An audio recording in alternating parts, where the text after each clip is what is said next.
Madam Deputy Speaker, I've heard your words and those of Mr. Speaker. I have the greatest respect for you both, and I want to assure you that I have listened very carefully to what you have said. And may I also, Madam Deputy Speaker, send my best wishes to the Leader of the Opposition, and I know the whole House will join me in doing that. And now, with your permission, Madam Deputy Speaker, let me turn to today's budget. Madam Deputy Speaker, employment is up, investment is growing, public services are improving, the public finances are stabilising, and wages are rising. Today's budget delivers a stronger economy for the British people, stronger growth with the UK recovering faster than our major competitors, stronger public finances with our debt under control, stronger employment with fewer people out of work and more people in work. Growth up, jobs up and debt down. Let there be no doubt our plan is working. Madam Deputy Speaker, this budget is about what this government is about. Investment in a more innovative, high-skilled economy, because that is the only sustainable path to individual prosperity. World-class public services, because these are the common goods from which we all benefit. Backing business, because our future cannot be built by government alone, but must come from the imagination and drive of our entrepreneurs. Help for working families with the cost of living, because we will always give people the support they need and the tools to build a better life for themselves. And levelling up, because for too long, far too long, the location of your birth has determined too much of your future, because the awesome power of opportunity shouldn't be available only to a wealthy few, but be the birthright of every child in an independent and prosperous United Kingdom. Madam Deputy Speaker, today's budget does not draw a line under COVID. We have challenging months ahead. And let me encourage everyone eligible to get their booster jabs as soon as possible. But today's budget does begin the work of preparing for a new economy post-COVID. The Prime Minister's economy of higher wages, higher skills and rising productivity, of strong public services, vibrant communities and safer streets, an economy fit for a new age of optimism, where the only limit to our potential is the effort we are prepared to put in and the sacrifices we are prepared to make. That is the stronger economy of the future, and this budget is the foundation. Madam Deputy Speaker, the House will recognise the challenging backdrop of rising inflation. Let me begin by carefully explaining what is happening in our economy and why. Inflation in September was 3.1% and is likely to rise further, with the OBR expecting CPI to average 4% over the next year. The majority of this rise in inflation can be explained by two global forces. First, as economies around the world reopen, demand for goods has increased more quickly than supply chains can meet. Having been shut down for almost a year, it takes time for factories to scale up production, for container ships to move goods to where demand is, for businesses to hire the people they need. And second, global demand for energy has surged at a time when supplies have already been disrupted, putting a strain on prices. In the year to September, the global wholesale price of oil, coal and gas combined has more than doubled. The pressures caused by supply chains and energy prices will take months to ease. It would be irresponsible for anyone to pretend that we can solve this overnight. I am in regular communication with finance ministers around the world, and it's clear these are shared global problems, neither unique to the UK nor possible for us to address on our own. But where the government can ease these pressures, we will act. To address the driver shortage, the Transport Secretary is introducing temporary visas, tackling testing backlogs, changing cabotage requirements, and is today announcing new funding to improve lorry park facilities. We've already suspended the HGV levy until August, and I can do more today, extending it for a further year until 2023 and freezing vehicle excise duty for heavy goods vehicles.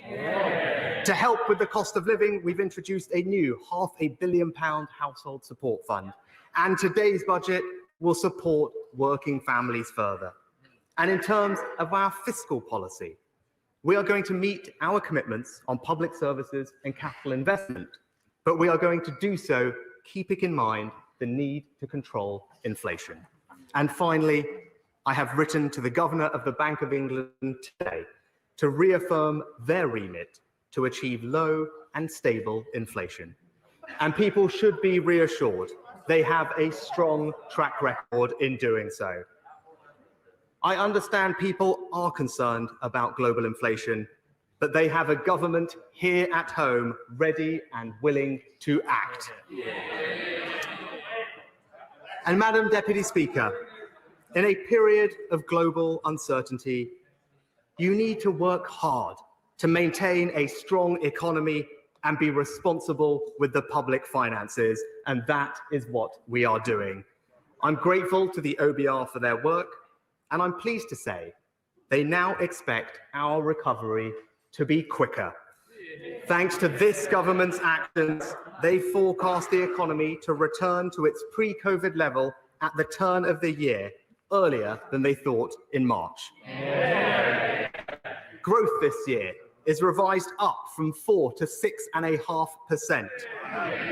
The OBR then expect the economy to grow by 6% 2022 and 2.1, 1.3 and 1.6% over the next 3 years.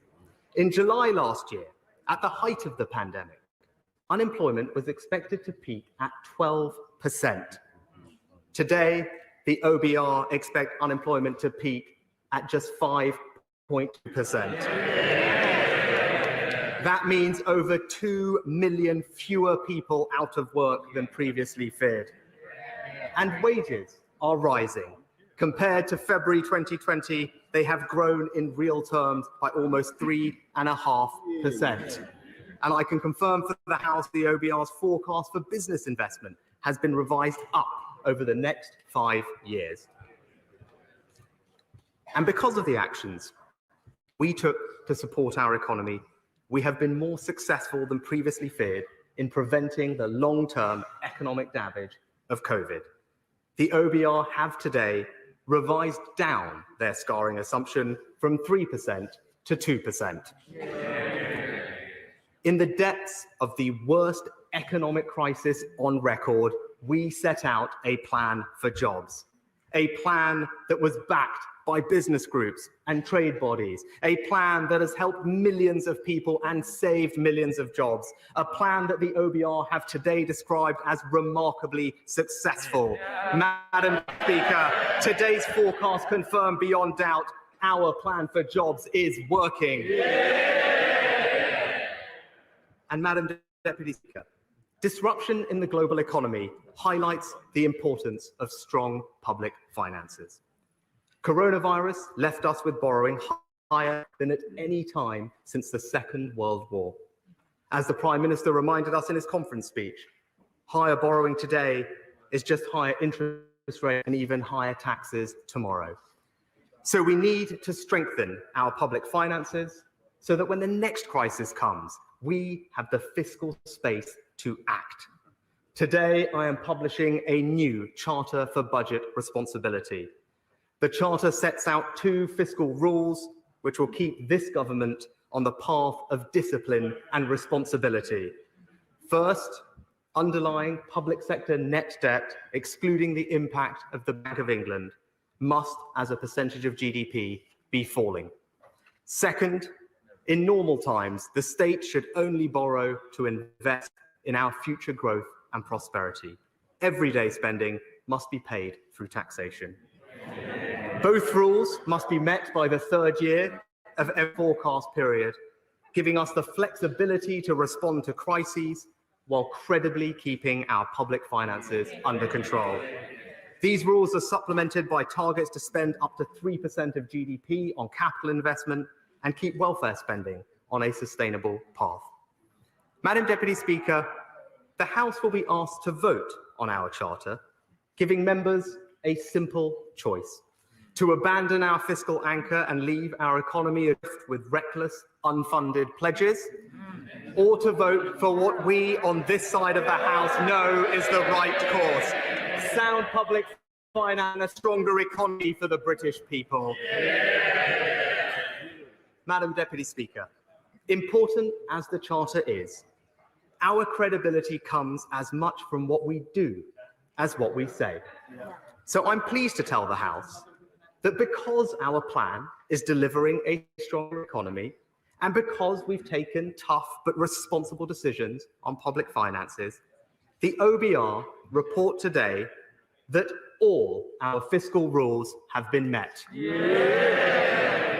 Underlying debt is forecast to be 85.2% of GDP this year, then 85.4% of GDP in 22-23, before peaking at 85.7% in 23-24.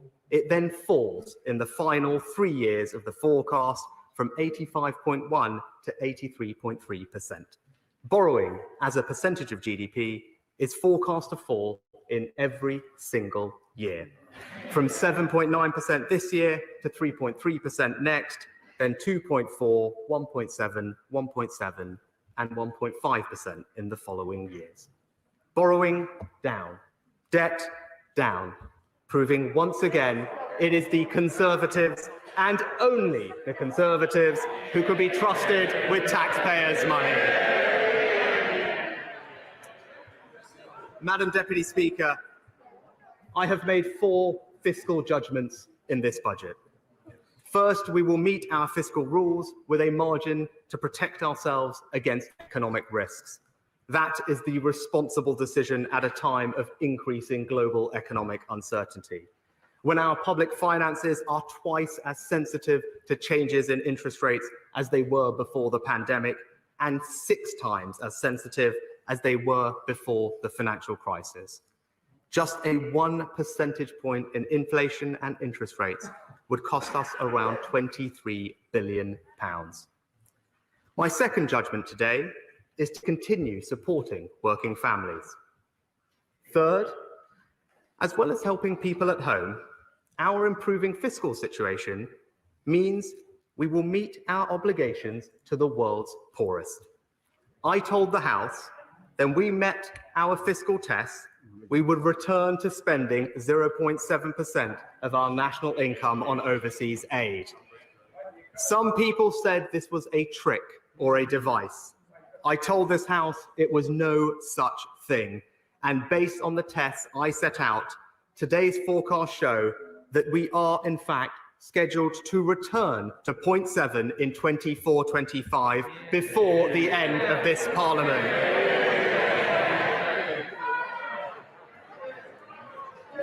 And Madam Deputy Speaker, my fourth fiscal judgment is this.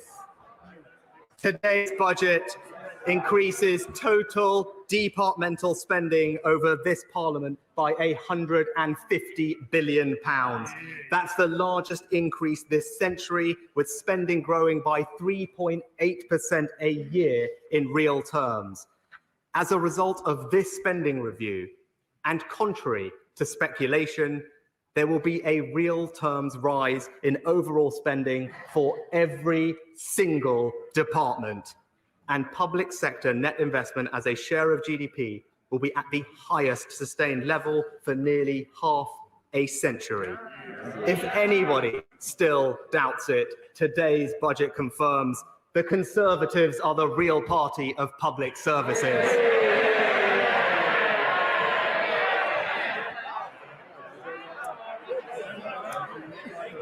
Madam Deputy Speaker, our stronger economy lays the foundation for everything we want to achieve in today's budget: world-class public services and more investment in our growth. Before I turn to the details, I'd like to thank my right honourable friend, the Chief Secretary. Completing the spending review in such challenging circumstances was a tall order, and thankfully we had just the man for the job. Madam Deputy Speaker, at the start of this Parliament, resource spending on healthcare was £133 billion. Today's spending review confirms that by the end of this Parliament, it will increase by £44 billion to over £177 billion. And the extra revenue we're forecast to raise from the health and social care levy is going direct to the NHS and social care as promised. The health capital budget will be the largest since 2010. Record investment in health R&D, including better newborn screening, as campaigned for by the member for the cities of London and Westminster. 40 new hospitals, 70 hospital upgrades, more operating theatres to tackle the backlog, and 100 community diagnostic centres. All staffed by a bigger, better trained workforce with 50,000 more nurses and 50 million more primary care appointments. As well as funding to deliver the Prime Minister's historic reforms to social care, we're providing local government with new grant funding over the next 3 years of £4.8 billion, the largest increase in core funding for over a decade. And we're investing more in housing and home ownership too, with a multi-year housing settlement totalling nearly £24 billion. £11.5 billion to build up to the 180,000 new affordable homes, the largest investment in a decade, 20% larger than the previous programme. And we're investing an extra £1.8 billion, enough to bring 1,500 hectares of brownfield land into use, meet our commitment to invest £10 billion in new housing, and unlock 1 million new homes. We're also confirming £5 billion to remove unsafe cladding from the highest risk buildings, partly funded by the Residential Property Developers Tax, which I can confirm will be levied on developers with profits over £25 million at a rate of 4%. And we've also reduced rough sleeping by over a third, but we will go further, with £640 million a year for rough sleeping and homelessness, an 85% increase in funding compared to 2019. Madam Deputy Speaker, today's budget funds our ambition to recruit 20,000 new police officers, provides an extra £2.2 billion for courts, prisons and probation services, including £500 million to reduce the courts' backlog, pays for programmes to tackle neighbourhood crime, reoffending, county lines, violence against women and girls, victim services, and improved responses to rape cases. And over the next 3 years, commits £3.8 billion to the largest prison building programme in a generation. Madam Deputy Speaker, all governments should aspire to provide greater life chances for future generations. But few governments can match our ambition. So let me now turn to what this budget does to support children. The evidence is compelling that the first 1,001 days of a child's life are the most important. My right honourable friend, the member for South Northamptonshire, has recognised this with her inspirational report. And we are responding today with £300 million for a Start for Life offer for families, high-quality parenting programmes, tailored services to help with perinatal mental health. And I'm pleased to tell the member for Congleton funding to create a network of family hubs around the country too, to improve the quality of childcare. We're going to pay providers more, with today's spending review providing an extra £170 million by 24-25. We're confirming £150 million to support training and development for the entire early years workforce to help up to 300,000 more families facing multiple needs. We're investing an extra £200 million in the Supporting Families programme, and we will provide over £200 million a year to continue the holiday activity and food programme. Today's spending review also delivers our commitment to school, with an extra £4.7 billion by 24-25, which combined with the ambitious plans we announced at the spending review of 2019, will restore per pupil funding to 2010 levels in real terms, equivalent to a cash increase for every pupil of more than £1,500. And for children with special educational needs and disabilities, we are more than tripling the amount we invest to create 30,000 new school places. And we know that the pandemic caused significant disruption to children's learning. We've already announced £3.1 billion to help education recovery. Today, as promised by the Prime Minister and the Education Secretary, we will go further with just under £2 billion of new funding to help schools and colleges, bringing this government's total support for education recovery to almost £5 billion. Madam Deputy Speaker, as we level up public services, we are also levelling up communities, restoring the pride people feel in the places they call home. To do that, we're providing £560 million for youth services, enough to fund up to 300 youth clubs across the country, over £200 million to build or transform 8,000 state-of-the-art community football pitches across the UK, funding to turn over 100 areas of derelict land into new pocket parks, and I'm allocating the first round of bids from the Levelling Up Fund. £1.7 billion to invest in the infrastructure of everyday life in over 100 local areas, with £170 million in Scotland, £120 million in Wales, and £50 million in Northern Ireland, more than their Barnet shares. This benefit the whole United Kingdom. We are backing projects in Aberdeen, Bury, Burnley, Lewes, South, and not one, not two, but 3 successful projects for the great city of Stoke-on-Trent. But that's not all.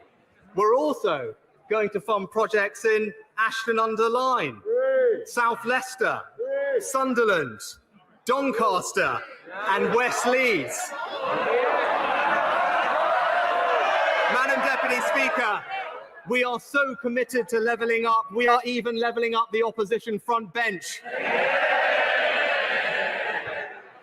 Madam Deputy Speaker, levelling up is also about protecting our unique culture and heritage. The British Museum, Tate Liverpool, the York Railway Museum, we're investing £800 million to protect museums, galleries, libraries, and local culture. And thanks to the Culture Secretary, over 100 regional museums and libraries we renovated, restored, and revived. And she secured up to £2 million to start work on a new Beatles attraction on the Liverpool waterfront. We're also going to review our museum freedoms and make our creative tax reliefs more generous. On current plans, the tax relief for museums and galleries is due to end in March next year, just as exhibitions are starting to tour again. So I've decided to extend it for 2 years to March 2024, and to support theatres, orchestras, museums and galleries to recover from COVID, the tax reliefs for all those sectors from today until April 2023 will be doubled, and they won't return to the normal rate until April 2024. That's a tax relief for culture worth almost £250 million. And Madam Deputy Speaker, is a budget for the whole United Kingdom. Through the Barnett formula, today's decisions increase Scottish Government funding in each year by an average of £4.6 billion. Welsh Government funding by £2.5 billion and £1.6 billion for the Northern Ireland Executive. This delivers, in real terms, the largest block grant involved administration since the devolution settlements of 1998. The whole of the United Kingdom will benefit the UK Shared Prosperity Fund, and over time we will ramp up funding so that total domestic UK-wide funding will match EU receipts, averaging around £1.5 billion a year. And we will fund projects across the UK, including funding for the Extreme E race in Scotland, the 22 Hebrides X-Prix, accelerating funding for the Cardiff City Region deal in Wales, and funding in Northern Ireland for community cohesion. And whilst today demonstrates the indisputable fiscal benefit of being part of the United Kingdom, this is and always will be secondary to the simple truth that we are bound together by more than transactional benefit. Our collective history, our culture, and our security. We are and always will be one family, one United Kingdom.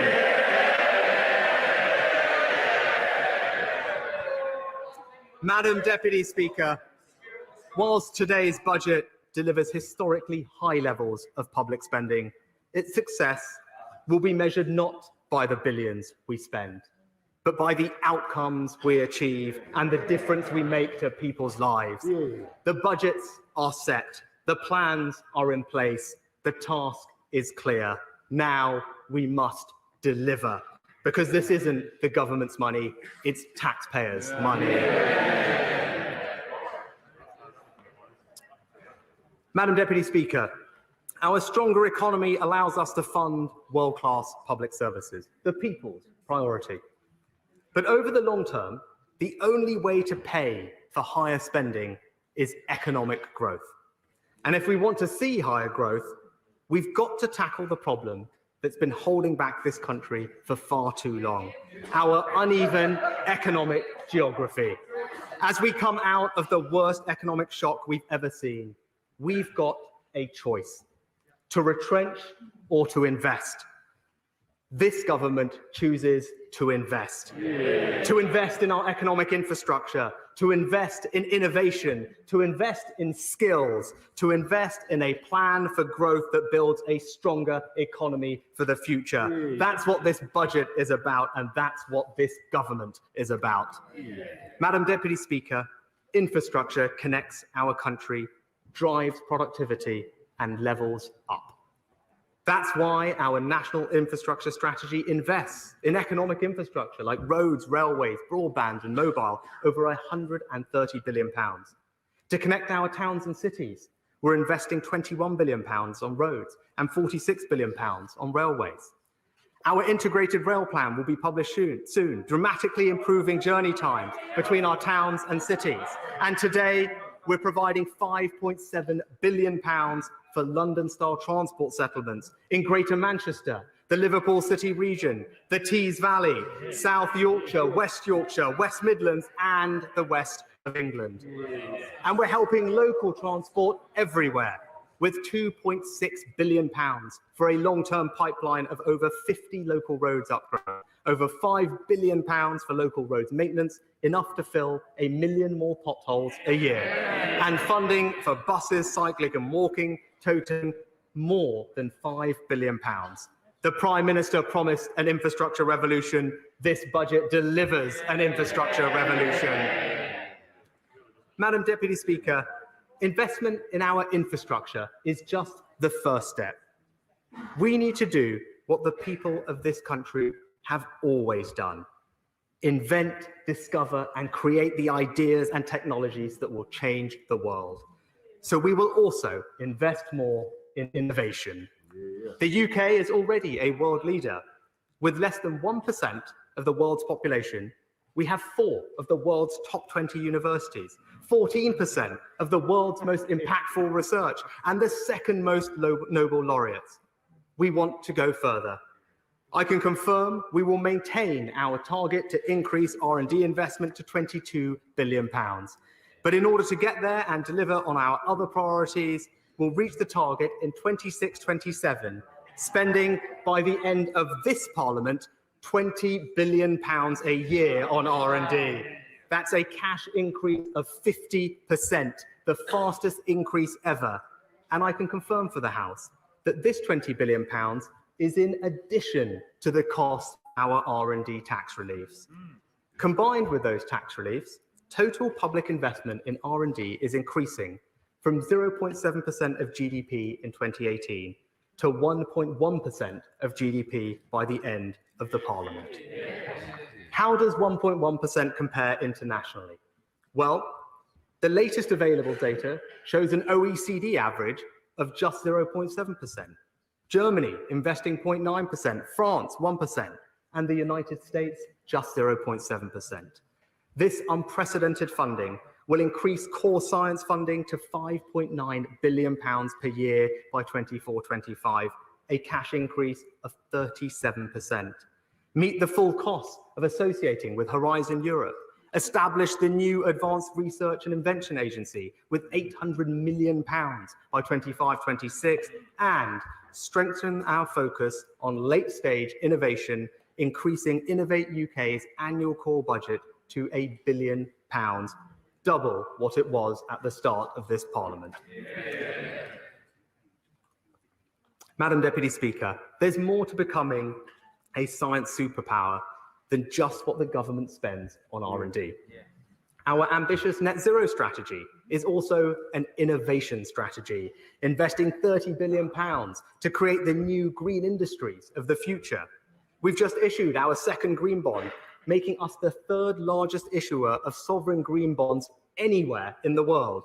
London last week was named the best place in the world for green finance. And on Monday, the new UK Infrastructure Bank announced its first ever investment, £107 million to support offshore wind in Teesside. And to build on this work, 1 week today, I'll be hosting global finance ministers and businesses at COP26. And Madam Deputy Speaker, innovation comes from the imagination, drive, and risk-taking of business. That's why we've launched Help to Grow for turbocharged SME productivity, started a new co-investment venture capital fund, Future Fund Breakthrough. It's why I'm announcing today we will consult on further changes to the regulatory charge cap for pension schemes, unlocking institutional investment whilst protecting savers.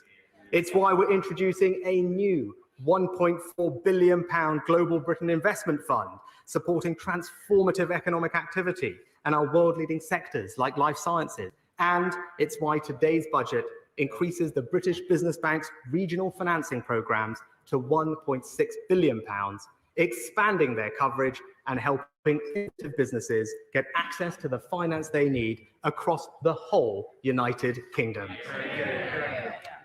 Madam Deputy Speaker, a third of our Science Nobel laureates have been immigrants. Half of our fastest growing companies have a foreign-born founder.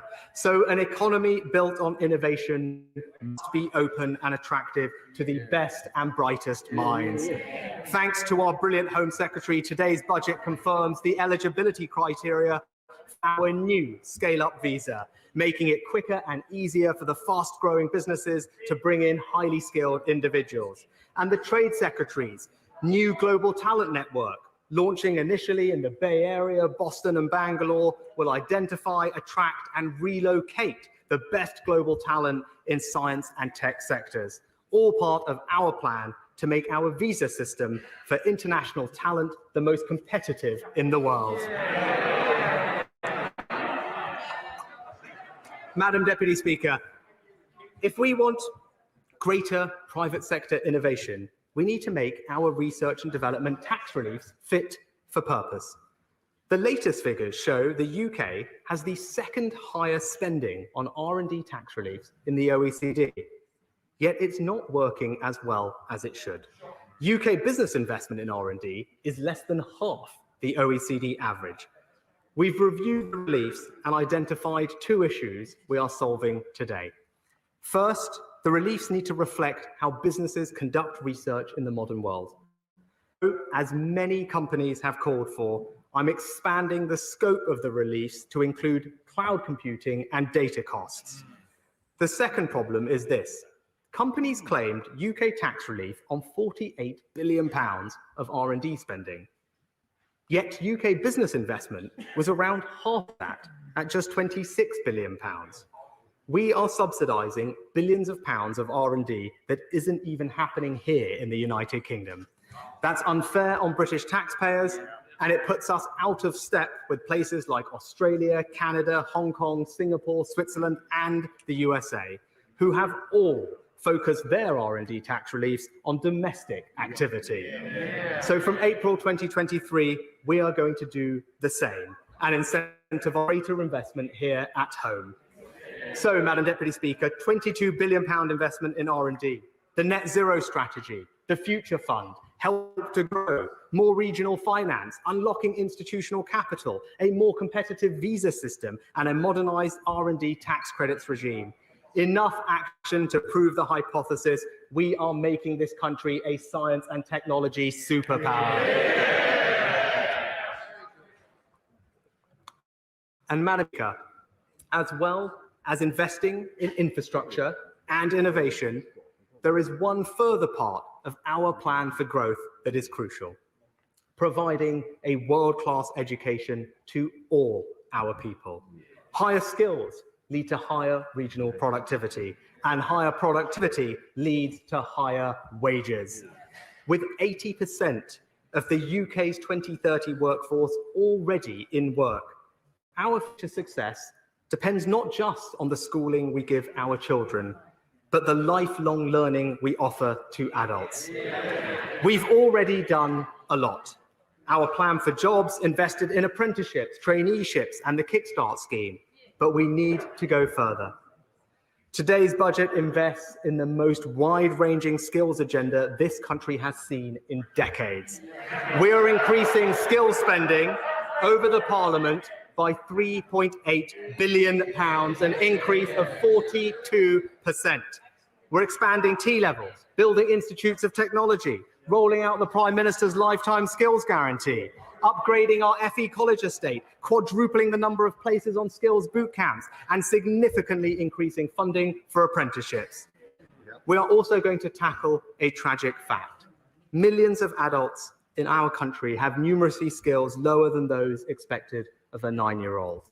According to the leading charity, National Numeracy, this costs individuals with poor numeracy up to £1,600 a year in lost earnings. People with poor numeracy skills are more than twice as likely to be unemployed as their peers. So today, I can announce a new UK-wide numeracy programme, Multiply.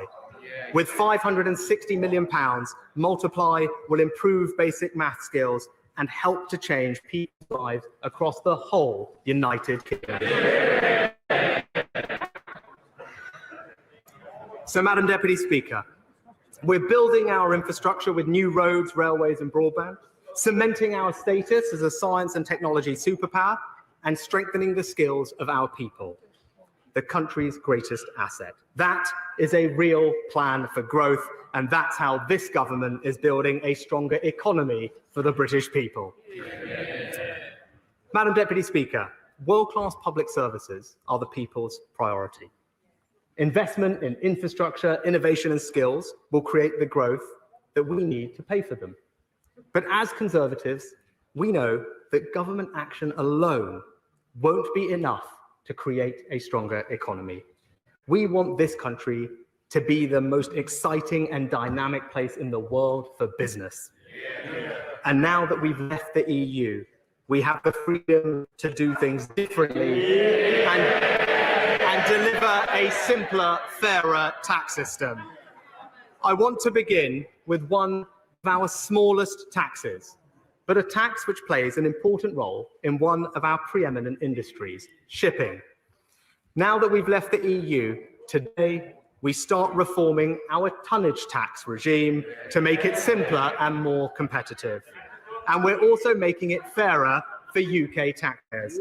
When we were in the old EU system, ships in the tonnage tax regime were required to fly the flag of an EU state.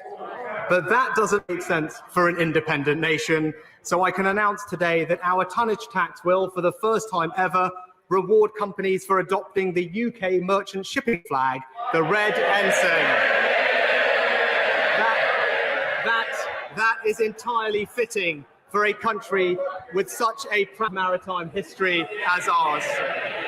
And Madam Deputy Speaker, I am sure the opposition will be delighted that red flags are still flying somewhere in this country, even if they are all at sea. Let me turn now to air passenger duty. Right now, people pay more for return flights with and between the 4 nations of the United Kingdom than they do when flying home from abroad. We used to have a return leg exemption for domestic flights, but were required to remove it in 2001.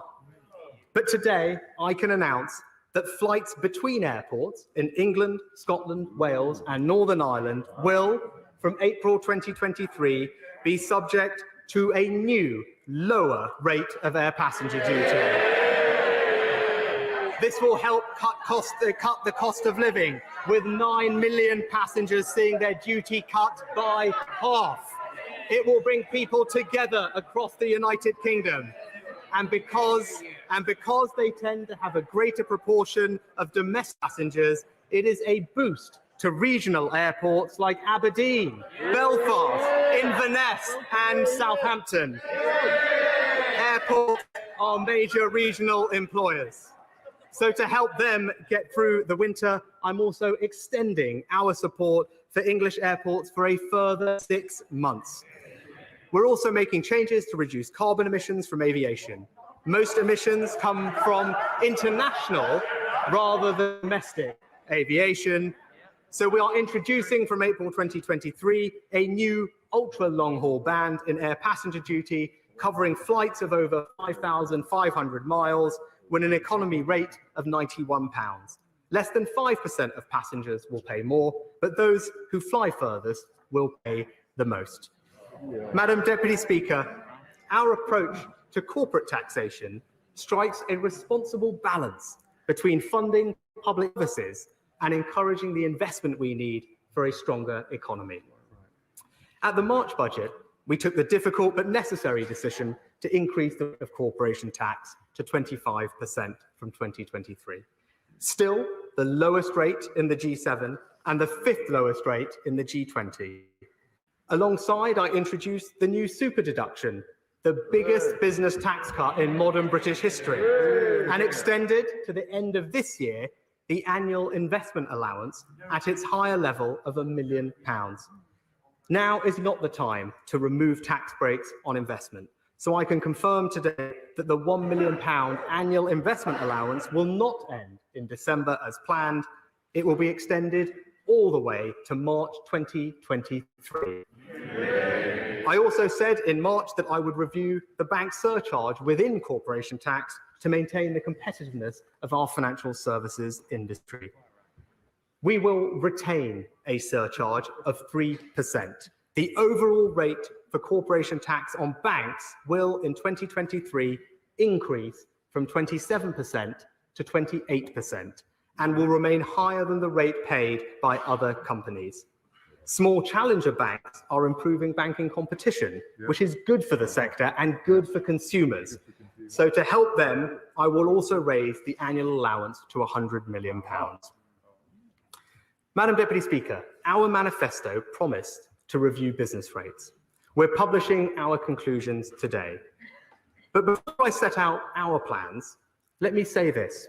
We on this side of the House are clear that reckless, unfunded promises to abolish a tax which raises £25 billion every year are completely irresponsible. It would be wrong to find £25 billion a year in extra borrowing, cuts to public services, or tax rises elsewhere. So we will retain business rates, but with key reforms to ease the burden and create stronger high streets. First, we will make the business rate system fairer and timelier, with more frequent revaluations every 3 years. The new revaluation cycle will be delivered from 2023. Second, as called for by the Federation of Small Business and the British Property Federation, we're introducing a new investment relief to encourage businesses to adopt green technologies like solar panels. And I'm announcing today that we'll accept the CBI and the British Retail Consortium's recommendation to introduce a new business rates improvement relief. From 2023, every single business will be able to make property improvements and for 12 months pay no extra rates. That means a hotel adding extra rooms, a manufacturer expanding their factory, an office adding new air conditioning, CCTV or bike shelters will all pay no extra rates. Together with the new green investment relief, we're introducing investment incentives totaling £750 million. This will make a difference, but without action, millions of businesses would see their tax bills going up next year because of inflation. I want to help those businesses right now. So our third step is that next year's planned increase in the multiplier will be cancelled. That's a tax cut for businesses worth over the next 5 years, £4.6 billion. And I have one final measure to help those businesses hardest hit by the pandemic. I'm announcing today for 1 year a new 50% business rates discount for businesses in the retail, hospitality and leisure sectors. Pubs, music venues, cinemas, restaurants, hotels, theatres and gyms. Any eligible business can claim a discount on their bills of 50% up to a maximum of £110,000. That is a business tax cut worth almost £1.7 billion. Together with small business rate relief, this means that over 90% of all retail, hospitality and leisure businesses will see a discount of at least 50%. Apart from the COVID reliefs, this is the biggest single-year tax cut to business rates in over 30 years. Madam Deputy Speaker, taken together, today's budget cuts business rates by £7 billion. Madam Deputy Speaker, we are unleashing the dynamism and creativity of British businesses with a simpler, fairer and more competitive tax system. The biggest business tax cut in modern British history, the biggest single-year tax cut to business rates for 30 years, £1 million investment allowance, tonnage tax reformed, air passenger duty cut. That is the way to back business and build a stronger economy. Madam Deputy Speaker, let me turn now to alcohol duties. First introduced in 1643 to help pay for the Civil War, our alcohol duty system is outdated, complex, and full of historical anomalies. The Institute of Fiscal Studies have called it, in their words, a mess. The Institute of Economic Affairs said it defies common sense. And the World Health Organization have warned that countries like the UK, which follow the EU rules, are, and I quote, unable to implement tax systems that are optimal from the perspective of public health. So, Madam Deputy Speaker, today we are taking advantage of leaving the EU to announce the most radical simplification of alcohol duties for over 140 years. We are taking 5 steps today to create a system that is simpler, fairer, and healthier. First, to radically simplify the system, we are slashing the number of main duty rates from 15 to just 6. Our new system will be designed around a common sense principle. The stronger the drink, the higher the rate. This means that some drinks, like stronger red wines, fortified wines, or high-strength white ciders, will see a small increase in their rates because they are currently undertaxed given their strength. That's the right thing to do, and it will help end the era of cheap, high-strength drinks which can harm public health and enable problem drinking. And because this is a more rational system, the converse is also true. Many lower alcohol drinks are currently overtaxed and have been for many decades. Rosé, fruit ciders, liqueurs, lower strength beers and wines, today's changes mean that they will pay less. The second step I'm taking today will encourage small, innovative craft producers. I'm announcing proposals for a new small producer relief. This will extend the principle of small brewers relief to include, for the first time ever, small cider makers and other producers making alcoholic drinks of less than 8.5%. Third, I'm going to modernise the system to reflect the way that people drink today. Over the last decade, consumption of sparkling wines like Prosecco has doubled. English sparkling wine has increased almost tenfold. It's clear they are no longer the preserve of wealthy elites. And they are no stronger than hill wines. So I'm going to end the irrational duty premium of 28% that they currently pay. Sparkling wines, wherever they are produced, will now pay the same duty as still wines of equivalent strength. And because growing conditions in the UK typically favour lower strength wines, this means English and Welsh wines, compared with stronger imported wines, will now pay less. Sales of fruit cider have increased from 1 in 1,000 ciders sold in 2005 to 1 in 4 today. But they can pay 2 or 3 times as much duty as cider that is made with apples or pears. So we are cutting the duty on there too. The fourth step I'm taking today will directly support the home of British community life for centuries, our pubs. Even before the pandemic, pubs were struggling. Between 2000 and 2019, consumption in the on-trade fell by 40%. And many public health bodies recognise that pubs are often safer drinking environments than being at home. So, as the members for Dudley South and North West Durham will agree, a fairer, healthier system supports pubs. So I can announce today draft relief.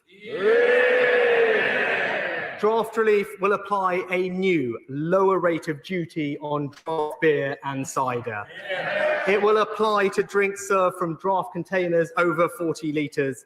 It will particularly benefit community pubs who do 75% of their trade on draft. And let me tell the House the new rate. Draft relief will cut duty by 5%. That is the biggest cut to cider duty since 1923. The biggest cut to fruit ciders in a generation. The biggest cut to beer duty for 50 years. This is not temporary. It's a long-term investment in British pubs of £100 million a year and a permanent cut in the cost of a pint of 3p. And I cannot wait, Madam Deputy Speaker, for the opposition to accuse me tomorrow of barrel politics. Madam Deputy Speaker, these much-needed reforms will come into effect in February 2023, but I want to help the hospitality industry right now. So, for my announcement on alcohol duties today, I can confirm that the planned increase in duty on spirits like Scotch whisky, wine, cider and beer will all, from midnight tonight, be cancelled. That's a tax cut worth £3 billion. Madam Deputy Speaker, our reforms make the alcohol duty system simpler, fairer and healthier. They the cost of living while tackling problem drinking. They support innovative entrepreneurs and craft producers. They back pubs and public health. And they are only possible because we've left the European Union.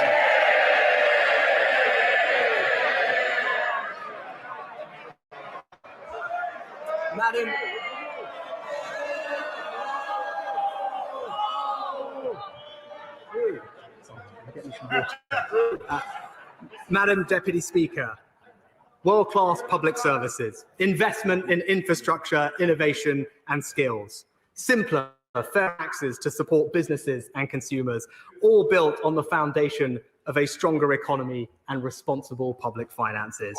That is our vision for the future, and that is what this budget delivers. And this budget also supports working families.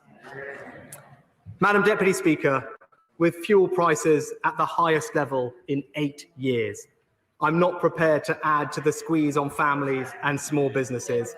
So I can confirm today the planned rise in fuel duty will be cancelled. That's a saving over the next 5 years of almost £8 billion. Compared to pre-2010 plans, today's freeze means the average tank of fuel will cost around £15 less per car, £30 less for vans, £130 less for HGVs. After 12 consecutive years of frozen rates, the average car driver will now save a total of £1,900. Madam Deputy Speaker, I can also announce today that public sector workers will see fair and affordable pay rises across the whole spending review period as we return to the normal, independent pay setting process. And I can take action to help the lowest paid as well. It was a Conservative government that introduced the national living wage in 2016. A Conservative government that, according to statistics published just yesterday, has overseen the proportion of people in low-paid work falling to its lowest level since 1997. And it is a Conservative government that is increasing the wage floor again today. The Independent Low Pay Commission brings together economists, business groups, and trades unions. The government is accepting their recommendation to increase the national living wage next year by 6.6% to £9.50 an hour. For a full-time worker, that's a pay rise worth over £1,000. It will benefit over 2 million of the lowest paid workers in the country. It's broadly consistent with previous increases and keeps us on track for our target of 2/3 of median earnings by 2024. And it is a major commitment to the high-wage, high-skill, high-productivity economy of the future.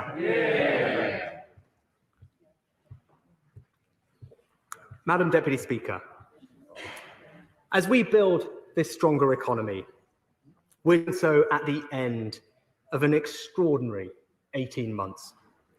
COVID wasn't just a public health challenge. It wasn't just an economic challenge. It was a moral challenge too. We had to show that we could pull together as a country, and we did. We had to put aside questions of ideology and orthodoxy to do whatever it took to care for our people and each other, and we did. There's a different kind of moral dimension to the economic challenge we face now. Last year, the state grew to be over half the size of the total economy. Taxes are rising to their highest level as a percentage of GDP since the 1950s. I don't like it, but I cannot apologize for it. It is the result of the unprecedented crisis we faced and the extraordinary action we took in response. But now we have a choice. Do we want to live in a country where the response to every question is what is the government going to do about it? Where every time prices rise, every time a company gets in trouble, every time some new challenge emerges, the answer is always the taxpayer must pay? Or do we choose to recognize that government has limits? Government should have limits. If this seems a controversial statement to make, then I'm all the more glad for saying it, because that means it needed saying, and it is what we believe.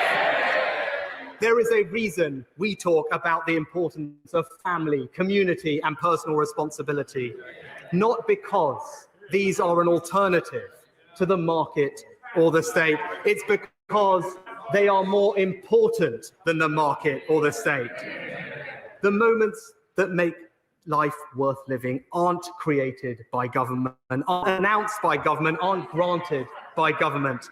They come from us as people, our choices, our sacrifices, our efforts. And we believe people should keep more of the rewards of those efforts. Yes, we've taken some corrective action to fund the NHS and get our debt under control. But as we look towards the future, I want to say this simple thing to the House and the British people. My goal is to reduce taxes. By the end of this Parliament, I want taxes to be going down, not up. I want this to be a society that rewards energy, ingenuity, and inventiveness.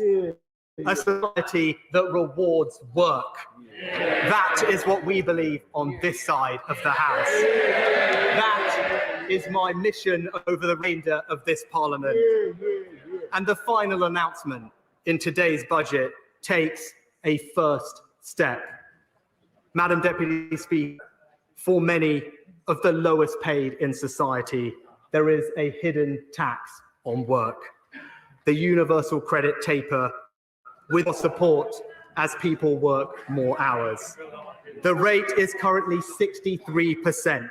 So for every £1 someone earns, their universal credit is reduced by 63p. Let us be in no doubt, this is a tax on work, and a high rate of tax at that.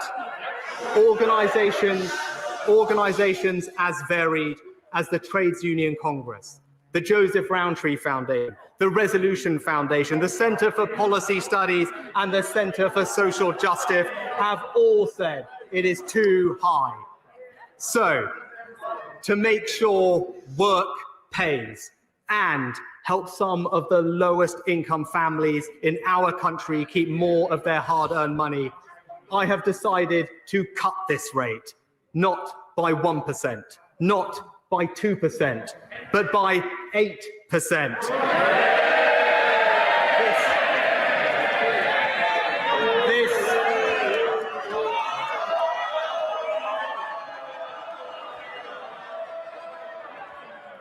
This is a tax on working people, and we are cutting it from 63 to 55%. The rate originally envisaged by my right honourable friend, the member for Chingford.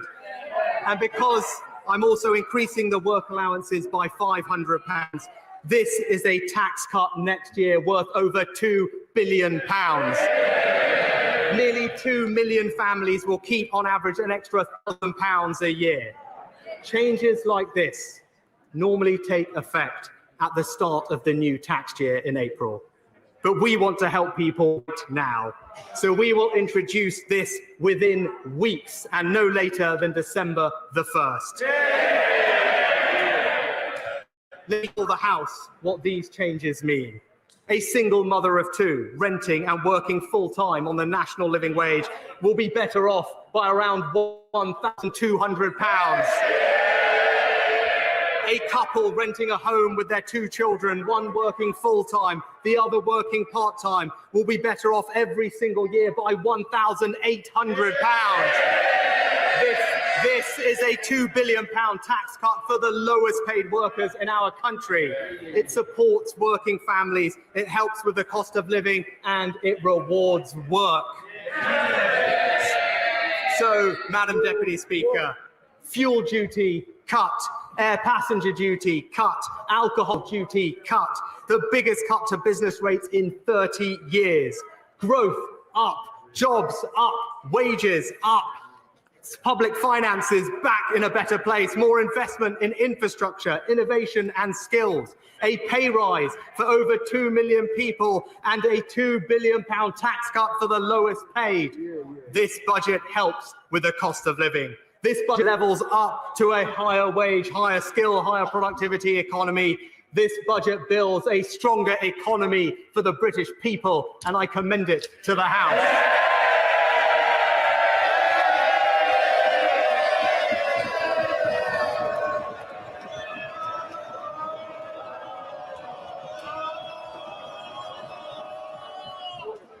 Thank you. Under Standing Order number 51, the first motion entitled Provisional Collection of Taxes must be decided without debate. Will the Chancellor of the Exchequer please move? They're all getting in the way. Will the Chancellor of the Exchequer please move it formally? The question is that pursuant to Section 5 of the Provisional Collection of Taxes Act 1968, provisional statutory effect shall be given to the following motions. Returns for disposals of UK land, etc. Motion number 19. Diverted profits tax closure notices, etc. Motion number 24. Rates of tobacco products duty. Motion number 39. And vehicle excise duty exemption for cabotage operations. Motion number 41. As mayors of that opinion, say aye. Aye. Of the contrary, no. I think the ayes have it. The ayes have it. So we now come to the motion entitled Income Tax Charge. It is on this motion that the debate will take place today and on succeeding days. The questions on this motion and on the remaining motions will be put at the end of the budget debate on Tuesday, 2nd of November. I call the Chancellor of the Exchequer to move the motion formally. The question is that income tax is charged for the tax year 2022 to 23, and it is declared that it is expedient in the public interest that this resolution should have statutory effect under the provisions of the Provisional Collection of Taxes Act 1968. I would normally, at this point, call the Leader of the Opposition to respond to the Chancellor's statement. As the Prime Minister, as the Speaker announced earlier, the Leader of the Opposition is sadly isolating. We all wish him a speedy recovery, and I call to answer on behalf of the opposition the Shadow Chancellor, Rachel Reeves. Thank you, Madam Deputy Speaker. Families struggling with the cost of living crisis, businesses hit by a supply chain crisis, those who rely on our schools and our hospitals and our police. They won't recognise the world that the Chancellor is describing. They will think that he is living in a parallel universe. The Chancellor in this budget has decided to cut taxes for banks. So, Madam Deputy Speaker, at least the bankers on short-haul flights sipping champagne will be cheering this budget today. And the arrogance, after taking £6 billion out of the pockets of some of the poorest people in this country, expecting them to cheer today for £2 billion given to compensate. In the long story of this Parliament, never has a Chancellor asked the British people to pay so much for so little. Time and again today, the Chancellor compared the investments that he is making to the last decade. But who was in charge? Who was in charge in this last decade? They were. So let's just reflect on the choices that Chancellor has made today. The highest sustained tax burden in peace. And who is going to pay for it? It's not international giants like Amazon. No, the Chancellor has found a tax deduction for them. It's not property speculators. They've already pocketed a stamp duty cut. And it's clearly not the banks, even though bankers' bonuses are set to reach a record high this year. Instead, the Chancellor is loading the burden on working people. A national insurance tax rise on working people. A council tax hike on working people. And no support today for working people with VAT on their gas and electricity bills. Are working people getting in return? A record NHS waiting list with no plan to clear it. No way to see a GP and still having to sell their home to pay for social care. Community policing, nowhere to be seen. A court backlog leaving victims without justice. And almost every rape going unprosecuted. A growing gap in results and opportunities between children at private and states. Soaring number of pupils in supersized classes. And no serious plan to catch up on learning stolen by the virus. £2 billion announced today, a pale imitation of the £15 billion catch-up fund that the Prime Minister's own education czar said was needed. No wonder, Madam Deputy Speaker, that he resigned. Now, the Chancellor talks about world-class public services. Tell that to a pensioner waiting for a hip operation. Tell that to a young woman waiting to go to court to get justice. Tell that to a mum and dad waiting for their child to get the mental health support they need. And the Chancellor says today that he's realised what a difference early years spending makes. I would just say to the Chancellor, has he ever heard of the Sure Start programme that this Tory government has cut? And why are we in this position? Why are British businesses being stifled by debt while Amazon gets tax deductions? Why are people being asked to pay more tax and put up with worse services? Why is billions of pounds in taxpayers' money being funneled to friends and donors of the Conservative Party, while millions of families are having £20 a week taken off of them? Madam Deputy Speaker, why can't Britain do better than this? Now, the government will always blame others. It's businesses' fault. It's the EU's fault. It's the public's fault. They're global problems. The same old excuses. But the blunt reality is this. Working people are being asked to pay more for less for three simple reasons: economic mismanagement, an unfair tax system, and wasteful spending.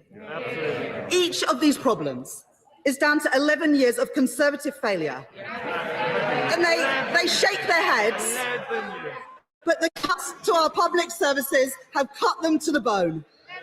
And while the Chancellor and Prime Minister like to pretend that they are different, this budget today will only make things worse. The solution starts with growth. The government is caught in a bind of its own making, because low growth inexorably leads to less money for our public services, unless taxes rise. And under the Conservatives, Britain has become a low-growth economy. Let's look at the last decade. The Tories have grown the economy at just 1.8% a year. If we had grown at the same rate of other advanced economies, we could have had an additional £30 billion to invest in public services without raising the taxes that the Tories are raising on working people today. And let's compare growth under the last 11 years of Conservative government to the last Labour government. Even taking into account the global financial crisis, Labour grew the economy much faster, by 2.3% a year. If the Tories matched that record, we would have £30 billion more a year to spend on public services. It could not be clearer. The Conservatives are now the party of high taxation because the Conservatives are the party of low growth. And the Office for Budget Responsibility confirmed this today, that we will be back to anemic growth. They might not like this, but the Office of Budget Responsibility said that by the end of this Parliament, the UK economy will be growing by just 1.3%, which is hardly the plan for growth that the Chancellor boasted about today, hardly a ringing endorsement of his announcements. Under the Tory decade, we have had low growth, and there's not much growth to look forward to. Now, the economy has been weakened by the pandemic, but also by the government's mishandling of it.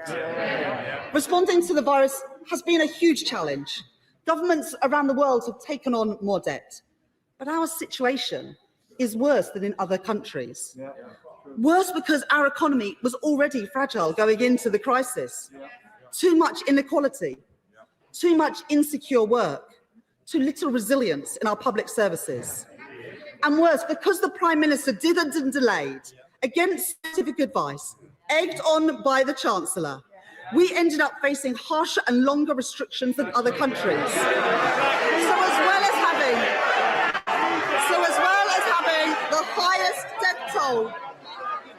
So as well as having the highest death toll in Europe, Britain suffered the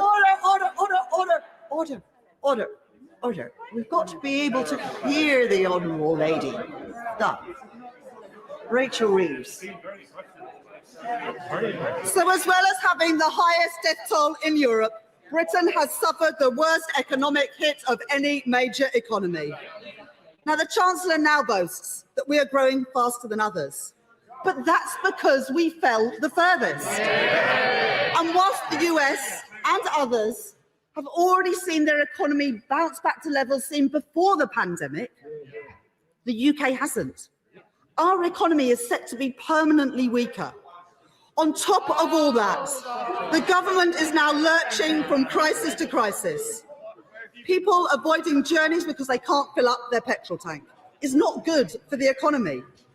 People spending less because the cost of the weekly shop has exploded is not good for the economy. And British exporters facing more barriers than their European competitors because of the deal that this government did is not good for our economy. If this were a plan, it would be economic sabotage.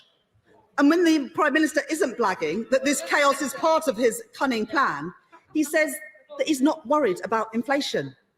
Well, tell that to families struggling with rising gas and electricity bills, with rising prices of petrol at the pump, and with rising food prices.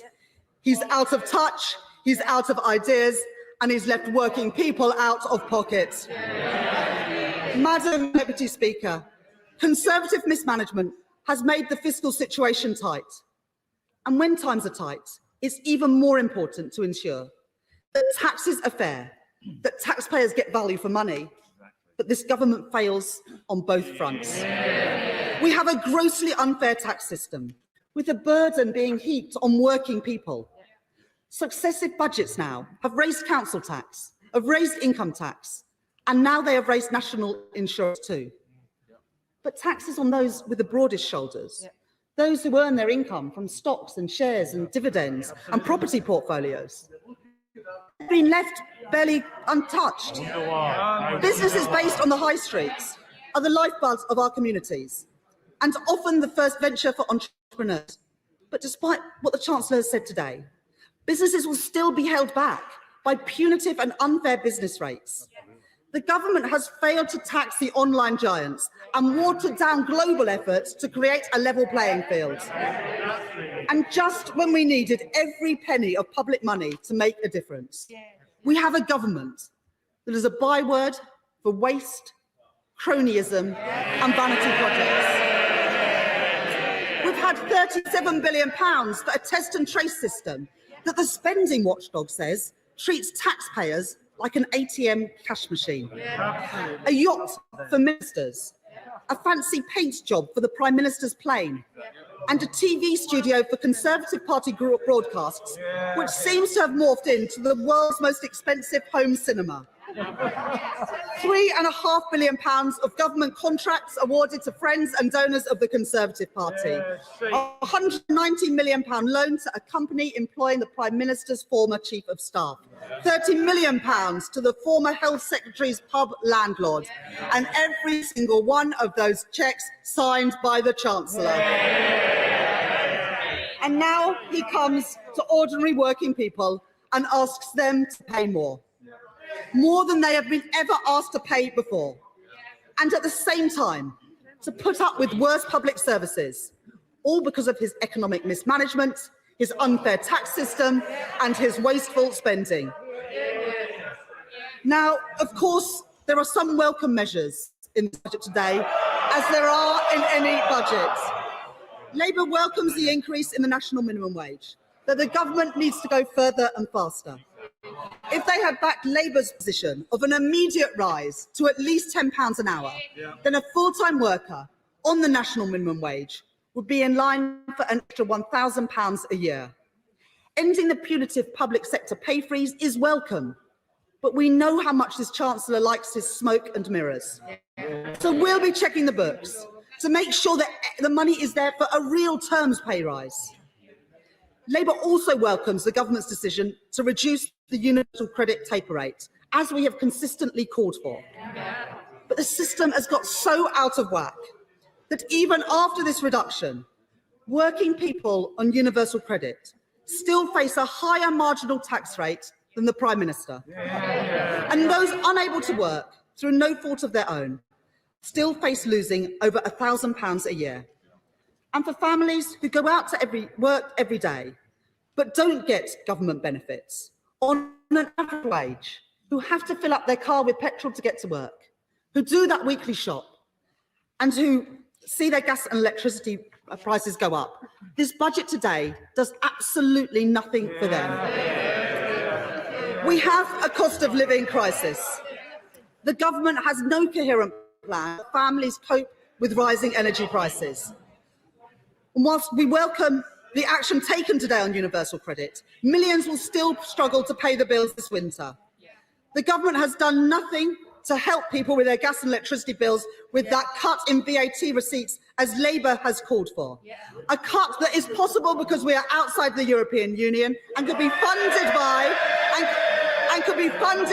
the extra VAT receipts that have been experienced in the last few months.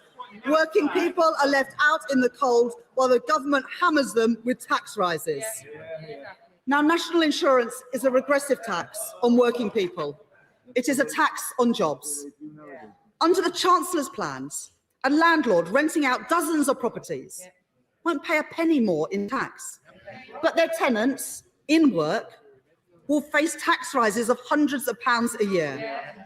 And he is failing to tackle another huge issue of the day: adapting to climate change. Adapting to climate change presents opportunities: more jobs, lower bills, and cleaner air. But only if we act now and if we act at scale.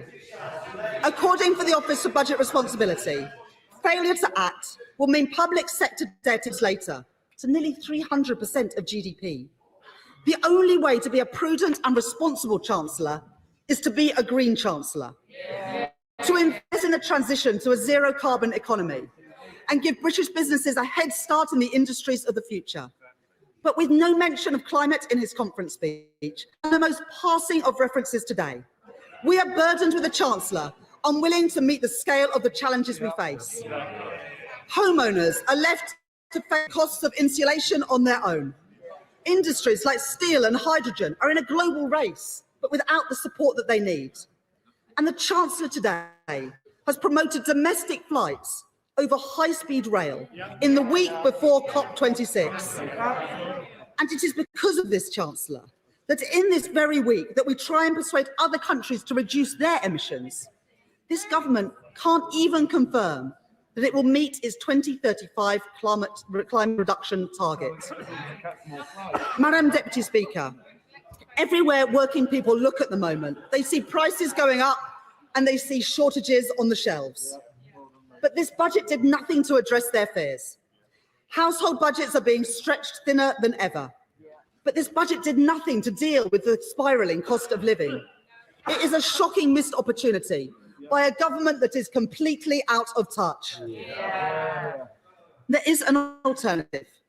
Rather than just tweak the system, Labour would scrap business rates and replace it with something much better, by ensuring online giants pay their fair share.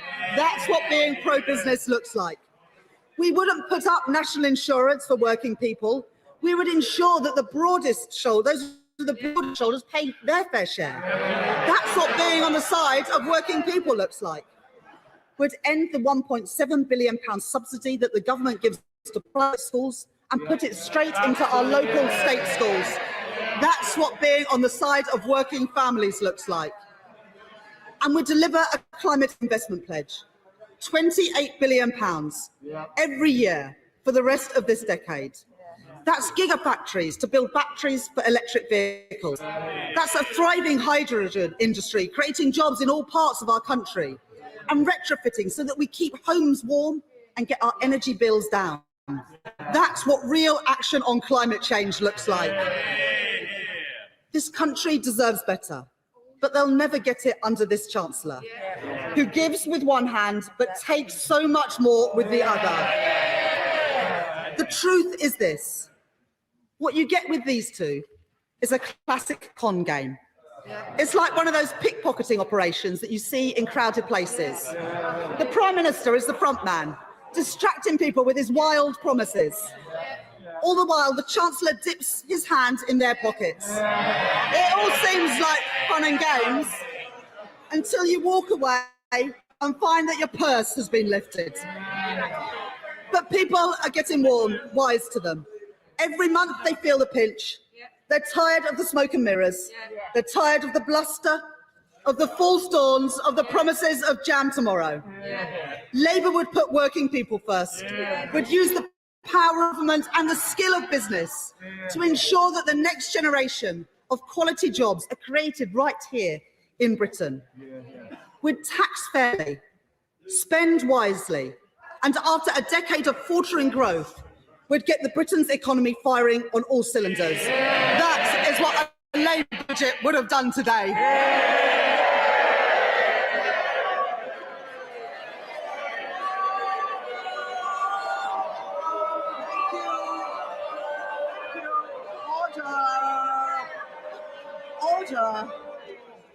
Order. I now call the Chairman of the Treasury Select Committee, Mel Stride.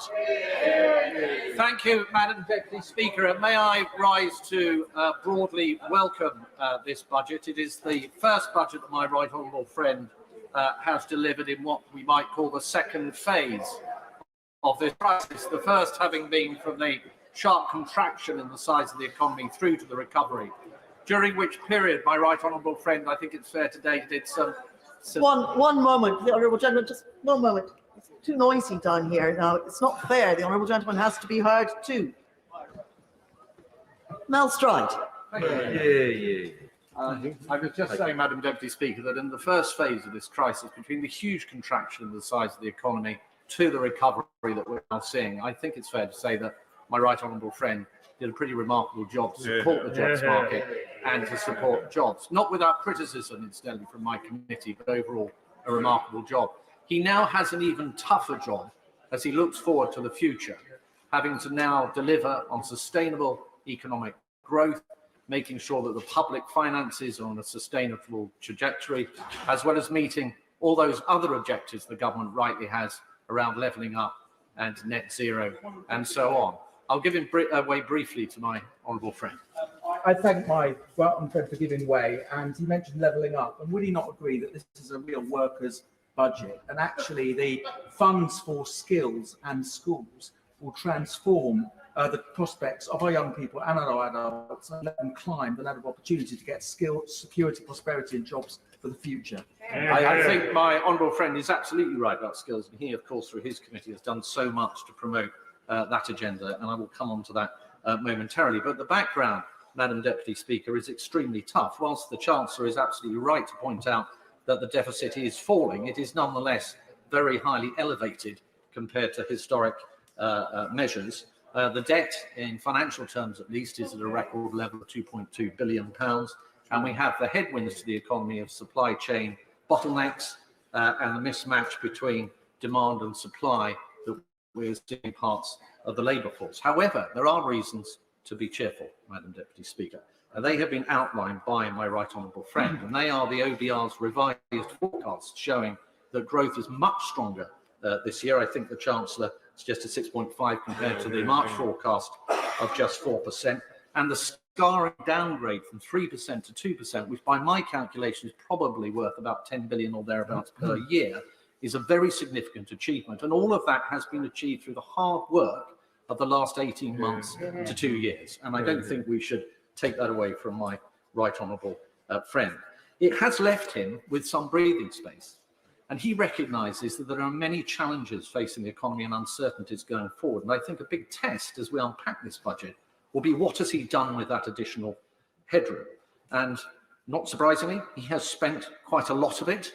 It appears to me that with his fiscal rules of keeping day-to-day expenditure without borrowing and debt coming down as a percentage of GDP, but I think he has a headroom of about 25 billion 2024-25 on the net debt target, which is about 0.9% of GDP, with the OBR, I think, in its economic and fiscal outlook, suggesting he has a 55 to 60% chance of hitting that particular metric. What the committee will want to look at very closely is how prudent an approach has my right honourable friend taken to this budget. And I can see my honourable friend itching to intervene, so I will give way to him. Very briefly, and I am listening intently, I do believe that the government has done extraordinarily well in raising the national living wage as part of that headroom. It is a major step towards a high-wage, high-tech economy, and also bolsters our one nation agenda, which is to be applauded. I think my honourable friend is absolutely right. I will come to the matter of wages and wage growth momentarily, but just dwelling on this issue of the challenges facing the economy going forward, another thing that the OBR points out is the increased sensitivity, and the Chancellor in fact made this point, to interest rate rises and the damage that it can do to the public finances. And I think my right honourable friend gave the example of a 1% rise leading to £23 billion increase in a certain debt servicing costs. Now, to put that into perspective, Madam Deputy Speaker, that would wipe out the entire value of the corporation tax increases and the threshold freezes for income tax that my right honourable friend announced at the last budget. That would be gone in one enormous gulp. So we do have to be very careful about this vulnerability we have. Though we have low interest rates and interest rates might move up in baby steps, it is applied to a very, very large level of debt indeed.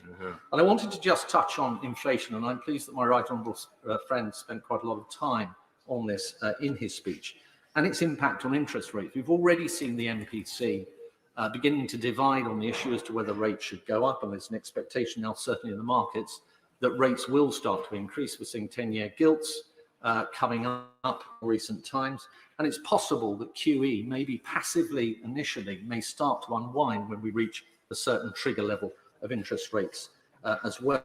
So it's very important that this credible plan is there to deliver on those fiscal targets. And the history, Madam Deputy Speaker, is not good in that respect. We have had Chancellor that have failed to meet their fiscal targets. They've either abandoned them completely or delayed them or modified them in some form.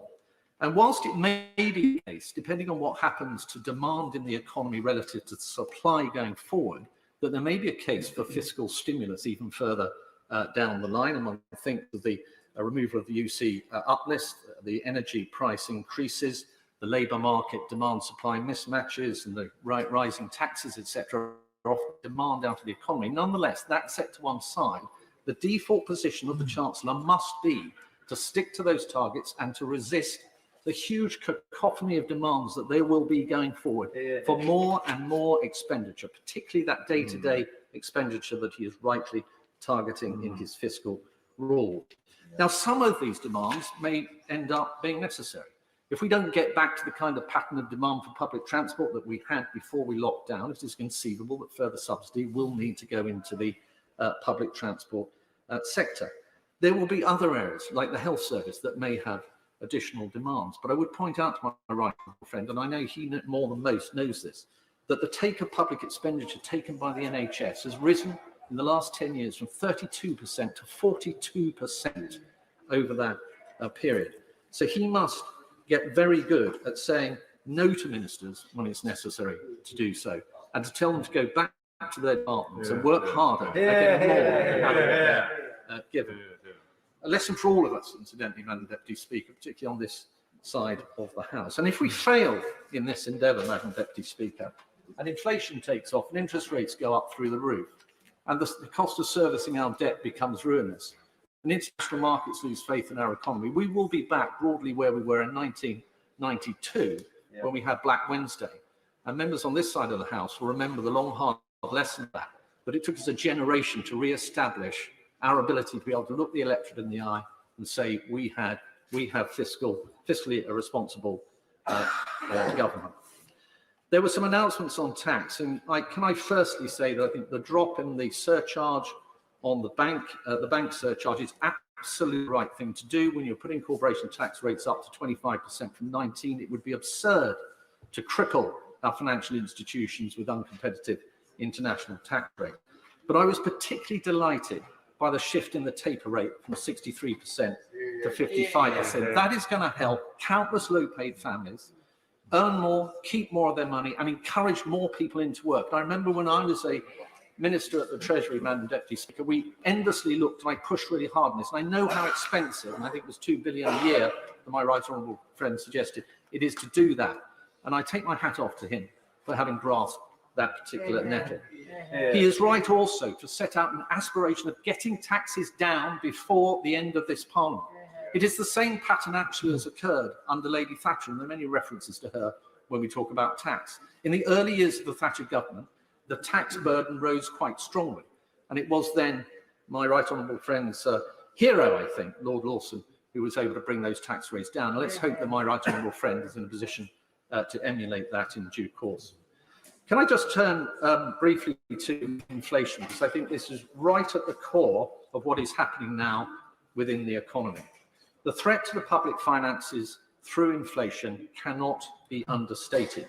The big debate is surges and increases in inflation transitory, or they are going to be more persistent. And my right honourable friend referred to the surge in demand relative to supply. And of course, that will lead to price increases. And of course, all else being equal, one might imagine that will pass through relatively quickly. And we've seen commodity price increases, transport price increases, and the energy price increase that my right honourable friend specifically referred to. But there are a number of other price increases that we might expect to be more sticky. The bottlenecks, which are often outside of our control, the Southeast Asian chip manufacturer who has a bottleneck and resulting in us not being able to produce cars here in the United Kingdom. The fact that structurally the labour market has changed. There's a greater demand now for goods relative to services as a consequence of the pandemic, and that will take time to mop up. The Bank of England, the MPC, have expressed increasing concerns in different ways about inflation and have constantly been deferring the moment at which they believe inflation will peak. And I think there is a debate, Madam Deputy Speaker, as to when deferred transitory becomes persistent. But the big, can I just finish this point? The huge challenge here and danger is that we go to a wage price spiral. And one of the ways that might happen is if we talk up wages, if we invoke companies to put up wages without a constant increase in productivity, that will simply feed the inflationary tiger. And we have to be very careful on that point. Well, would my right honourable friend agree we need to be very careful about believing any of these OBR and Bank of England forecasts, because they, of course, said that inflation would be down at under 2% just a few months ago, and they've now had to change their mind. And wouldn't you also agree that when Lord Lawson did cut income tax rates, we had a surge of extra revenue? It's certainly the case that the Bank of England's projections on inflation have been underbaked, and in fact, the revisions that made in more recent times have been more dramatic than those if you go back in time. And that really illustrates my point, that I have a feeling that these inflationary pressures are going to be rather more than many imagine. But if we look at the drivers of inflation, there are some that are outside of my right honourable friend's control, but there are some that are very much within it. And one of those is actually immigration. Now, I totally accept my right honourable friend, the Prime Minister's comment when he says we do not want to instinctively reach for the lever of uncontrolled immigration. He is absolutely right.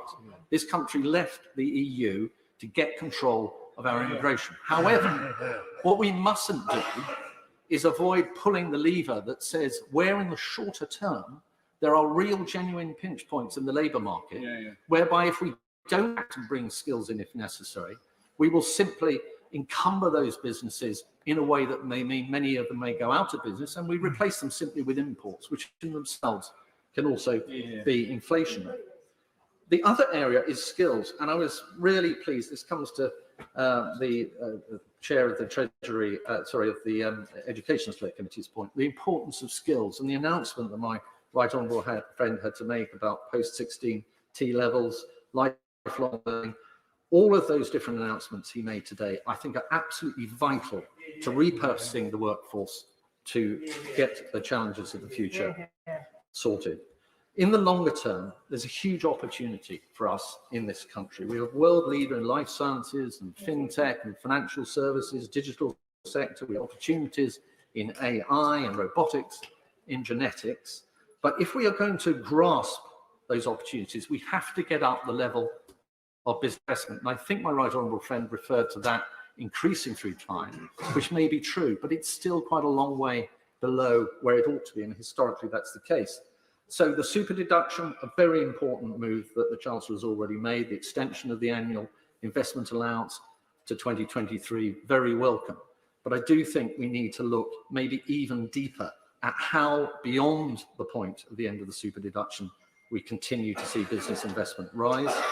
On R&D, it seems to me amongst the plethora of announcements, figures and dates and different schemes and adjustments to reliefs that my right honourable friend identified, it seems to me within that we may have slipped on our target of by 2024-25 hitting 22 billion. I think that may, if I heard my right honourable friend correctly, was slipped out to 26, 27. And I'm not quite sure where we are on the target that we've had before of 2.4% of GDP by 2027. But those are vital targets for us to meet in the longer term.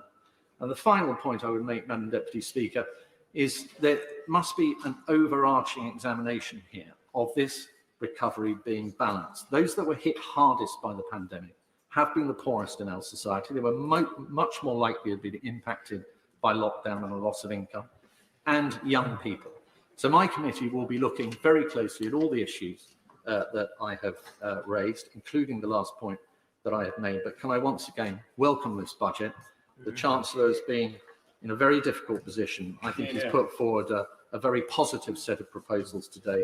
The devil will be in the detail. My committee will look forward to examining that detail, including with my right honourable friend on Monday of next week. Thank you. I now call the leader of the Scottish National Party, who will be heard without intervention or interruption.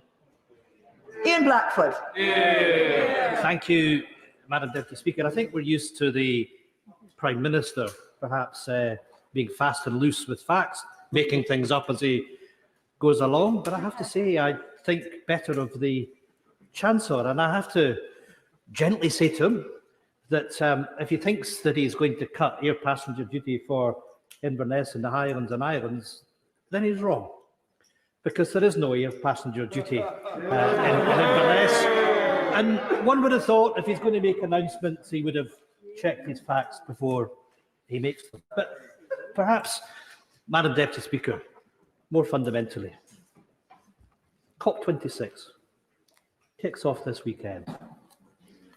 What on earth are we doing when we're saying to the rest of the world, and the Prime Minister has spoken today about the importance of 1.5%, that we're trying to encourage other companies to step up to the plate to their climate obligations, and the Chancellor wants to cut air passenger duty for domestic flights, and I can see him nodding his head, and increase air passenger duty, admittedly, on long-haul flights. But the fact, Madam Deputy Speaker, is that CO2 emissions per mile are much higher on domestic flights than they are on long-haul flights. What on earth are we doing? Where are we when we're saying that we take our climate obligation seriously? And by the way, the Scottish Government, exactly because of our responsibility to climate, took the decision that we were going to remove our planned reduction in air passenger duty. Chancellor, this is a disgrace and shows, quite frankly, that this is not a government that understands the climate challenge that we all face. And the Chancellor should withdraw and remove that proposal. Madam Deputy Speaker, the budget the Chancellor has just delivered is tantamount to grabbing 20 quid out of people's pockets and handing them back a tenner and expecting to be grateful for it, because today's announcement doesn't even come close to compensating for the tax rises and the cuts that this Chancellor has imposed over the last month. Let's just take our pensioners as an example. With the removal of the triple pensions, there will be a £6 billion saving from the government for the raid that they have put on pension tax credit and for the raid that they put on pensioners. That's the harsh reality of what happens with this Tory government. The raw reality of that fiscal trickery means that millions of families and workers will be worse off this winter. This is a budget that brazenly cuts taxes for the banks, whilst at the same time cuts universal credit for the poor. Now, we welcome the changes to the taper relief, but it doesn't change the fundamental fact that everybody on universal credit has just lost £1,000. Right. The Chancellor, who once promised to do whatever it takes, is now a very distant memory. The true test of this budget was whether it would radically act and tackle the cost of living crisis, the Brexit crisis, and the climate crisis. Madam Deputy Speaker, it has failed that test on all three fronts. Instead of doing whatever it takes, the Chancellor has done as little as possible. And the Tories' half-hearted rhetoric about fairness has predictably only produced half measures when it comes to soaring household bills and the crippling cost of inflation. Perhaps worst of all, before the Chancellor today, millions in poverty knew that they were facing the choice between heating and eating this winter.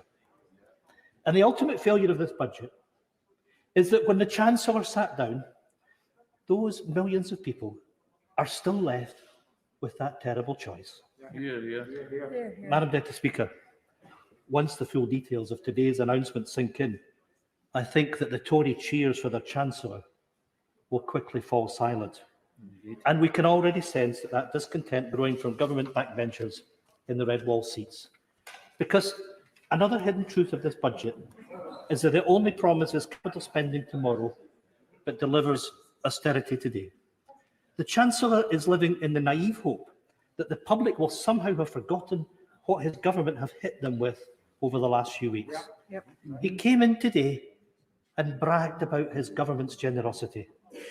But for the last month, his government have hammered working people and ordinary families with regressive national insurance tax rises, the premature end of furlough, and worst of all, that disgraceful £1,000 cut to universal credit.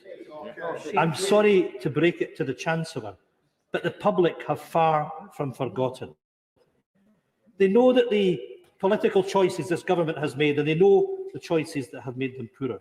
They know that they have been badly hit in the pocket by this government. It goes nowhere near to making it up. They know too that the rise in the minimum wage is welcome. But I say to the Chancellor that the Living Wage Foundation will update the real living wage on the 15th of November this year. That will reflect what is, and perhaps the Chancellor and the Secretary of State for Scotland might listen, because actually this is important, because this is about the poorest. This is about people in poverty. And I'm asking the Chancellor to recognise the Living Wage Foundation's announcement on the 15th of November of the real living costs of the poorest in society. And whilst I welcome today's announcement to £9.50, give a commitment that that will be rise to the real living wage this year, because that fundamentally is what will keep people out of poverty. Because we know that a full-time worker on the minimum wage this year will still be hundreds of pounds worse off because of the cuts to universal credit. The smoke and mirrors about rising wages just doesn't cut it. The Chancellor might want folk to think he's giving with his left hand. In reality, he's taking much more out of their pockets with his right hand. But nobody's fooled. The only people living in their own parallel universe are the neighbours in number 10 and number 11 Downing Street. Because, Madam Deputy Speaker, in the real world, people are struggling with a Tory cost of living crisis that this budget fails to fix. Under the leadership of the Prime Minister and the Chancellor, the public are being hit with an energy crisis, a Brexit crisis, a labour crisis, an inflation crisis, and it all adds up to a Tory cost of living crisis that is punishing workers and punishing families. It is a deeply damaging pattern that has become all too familiar. What we are experiencing is a United Kingdom in constant crisis, and it's very little wonder that Scotland wants out. Yeah. More and more people. Well, you know, they are predictable. I hear from a sedentary position, the Secretary of State for Scotland, who doesn't have a mask on, despite the fact that members of this House are falling ill with COVID. But the simple fact of the matter, I would say to the Prime Minister and I would say to the Secretary of State of Scotland, that all of us have to recognise democracy. And the Conservatives have to recognise that there was an election to the Scottish Parliament that took place this year. There's a majority for independence in that Parliament, and that Parliament will bring forward a referendum bill. And it ill beholds those that lost the election in Scotland. The Conservatives have lost every election since 1955. To deny the right of the people of Scotland to their own sovereign will, to their own sovereign decision, to have a referendum on our future, offering us the hope that is failing from this Tory budget today. More and more people are coming to the view that independence now offers safety and stability, an escape from the constant crisis of Westminster control. They are coming to the view that we can simply no longer afford to pay the price of being part of this failing union. Madam Deputy Speaker, the defining decision of this budget is the failure to fully reverse the cuts to universal credit. Tapering the rate is only tinkering around the edges of the problem. Correct. The decision was fully wrong and it needs to be fully reversed. Because not alone was the cut to universal credit the wrong policy, it came at the worst possible time. It was a decision that was callous. It was a decision that was made before the rapid rise in inflation was truly known. But instead of having the strength to admit that they are wrong, the Tories have decided to dig their heels in. Earlier this week, the Chancellor, in many ways, pre-budget announcements, said this budget was a chance for him and his government to get back to, and I quote, a more normal way of doing things. So it's very telling that in the same budget, he has confirmed that the disgraceful cut to universal credit, he is cutting the surcharge on banks from 8 to 3%. So back to normal for this Chancellor clearly means one thing. It means that the mindless mantra of the Tory long-term economic plan, it means austerity for the many and tax cuts for the few. That is a very simple way for the Tories to prove me wrong.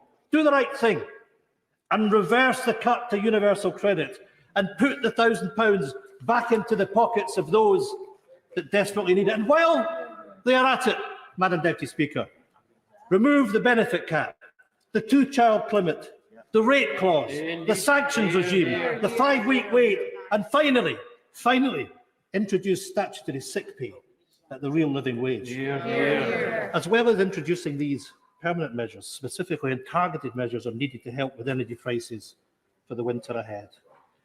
That is particularly true for the 2 million pensioners in poverty, those that have been let down by the removal of the triple lock. We believe that the fairest way to help is to introduce an emergency energy payment to cover families who simply can't afford the soaring costs of the price of heating and electricity bill. That would be, at the very least, the best way to protect people this winter. Madam Deputy Speaker, I suspect that inflation will not be alone to have been the pressing issue of this budget. I fear it may well be the defining issue of many budgets to come.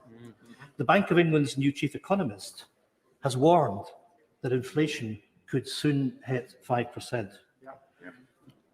Mortgage holders are rightly fearful that this inflationary spike will be met with a rise in interest rates. The Chancellor seems to think that all of this is merely transitory, but complacency on this issue is simply not an option. History shows how quickly an inflationary spiral can get out of control. It is worth remembering that in 1980, inflation hit 18%. None of us can afford to go back to that place. Madam Deputy Speaker, the inflationary threat is just one element of what amounts to the perfect storm of economic vulnerability. The COVID crisis can no longer camouflage the deep damage that Brexit has done. And the single biggest threat to our recovery was being dragged out of the European Union, against the wishes of those that live in Scotland. And the consequences of Brexit are here, and they're hurting. Our exports, down 14% year on year. Our fishermen, blatantly betrayed. Our farmers, sold out fire sale UK trade deals. Labour shortages, food shortages, medical shortages. It can't be said often enough that Scotland is paying the price for a policy that we never supported. Brexit has already cost billions. But whilst the European Union is giving Ireland €1.05 billion to mitigate the damage of Brexit, Scotland is yet to receive a single penny of compensation from Westminster. So I would like to ask the Chancellor, where is the same £1 billion package of support for struggling businesses that have been hit by Brexit? And I know that the opposition benches don't like to hear this, but what these businesses also need is a return to freedom of movement. They need the 1% hike to employer and employee national insurance halted, and their hospitality and tourism sector needs the 12.5% VAT rate to be made permanent. All of these businesses badly need a break from Brexit. Madam Deputy Speaker, as we know, this budget comes at a matter of days from COP26. Keeping the target of 1.5 degrees alive depends on government commitment to embrace the green economy. And let's be honest, this budget today, as I've already outlined, does not help. The fact that this crucial conference is happening in Glasgow is a chance to show moral leadership. But it's also an opportunity to grasp the opportunities that the green economy can provide. Moving to a just transition from oil and gas is essential to capture the economic opportunities of the new energy technologies and support people into new jobs. It obviously hasn't hit home on the government benches of the depth of anger felt in the northeast of Scotland because of the decision to renege on their previous promises to make sure that we have carbon capture and storage in Scotland. If this Chancellor was, and perhaps Chancellor, this is really, really important, because this is about our ability to get to net zero. And it's about the fact that we know that the Treasury has blocked carbon capture storage in Scotland. And I'm saying directly to the Chancellor, and perhaps he will meet me then over the coming days, to make sure that the Scottish Acorn project is put back on track and that we increase the number of carbon capture and storage projects from 2 to 3 for the very simple reason that we need this. We need this in order to deliver on our net zero targets, and we need this to deliver 15,000 jobs in Scotland for that just transition. And I'm saying to the government directly, let's make sure that there's some hope to the northeast of Scotland. £350 billion of tax revenues has been taken out of the North Sea. We need a hand to deliver that just transition. And I need the Secretary of State for Scotland to stand up for us, to stand up for Scotland, to make sure that we get that just transition. And if this Chancellor was serious about supporting Scotland, he would have stood up today and announced that the Scottish Club will go ahead. Because the reality, Madam Deputy Speaker, it was a purely political choice to deny that Scotland should get carbon capture and storage. And what on earth? Shocking. What on earth is the Secretary of State for Scotland doing? Sitting in his hands, failing once again to stand up for Scotland's interest. Hee-haw, I hear from the SNP benches, maybe he's the Secretary of State for hee-haw. And it isn't only carbon capture for this government is holding back our renewable opportunities. I am passionate about the potential of tidal stream, but the contract for difference budget of this UK government means that there is currently no route to the domestic market for this industry. Despite the Prime Minister's warm words in response to my questions last week, there is no ring-fenced £71 million budget for tidal energy stream, a small pot of money that could kickstart the opportunities in this industry and prevent it from being lost overseas. Let's be real about this. And I really have to say to the Chancellor, it really is important that he listens to this debate. It's his debate, because we are serious about the opportunities. We're serious about the opportunities that there are. You can point to the clock all you like, but we're talking about the future of the renewable energy industries in Scotland and paying attention to what industry is saying, because we know with the breakthroughs in technology that we have, we know that the Royal Society has painted a picture of an industry that could represent 20% of our electricity needs throughout the United Kingdom. But it needs to be kick-started, and it needs to be kick-started with financial support. And it's the UK government, when we're all talking about our responsibilities to net zero, that are standing with the foot on the brake for this industry to get off the ground and deliver not just for people in Scotland, but right across the United Kingdom. And of course, there is no commitment to match the Scottish Government's £500 million investment for a just transition in the North East of England. Now that the Chancellor has blown up the idea of a Boris Bridge across the Irish Sea, he should, after all, have plenty of spare money to invest. And on that point, can I ask the Chancellor, will the estimated cost of £20 billion for the cancelled bridge now be ring-fenced for future transport projects in Scotland and Northern Ireland? Just one more promise that will be broken, just one more example of Westminster holding back Scotland's green future. Madam Deputy Speaker, this budget could be an opportunity to do things differently, to get a grip on the cost of living crisis and to kickstart a fair recovery. But this budget doesn't signal recovery. It signals that the Chancellor is getting us into another winter of discontent. But I can assure the House that Scotland has been discontent with Westminster control for more winters than one. Our country hasn't voted for a Tory economic plan since 1955. Westminster's choices are not our choices. The last thing that Scotland needs is another winter of discontent imposed by another Tory government. Ultimately, we know that democracy is the only cure and the only solution to that deep discontent. That is why, when the crisis of the pandemic has passed, Scotland's people will have the right to choose their future, an independent future. It is a manifesto promise we made. It is a democratic promise that we will keep. And I look forward to the judgment of the people of Scotland. I look forward to a future that is fair, that is green, that is European. Madam Deputy Speaker, I look forward to an independent Scotland. Call the Father of the House, Sir Peter Bottomley. Madam Deputy Speaker, I think the right honourable gentleman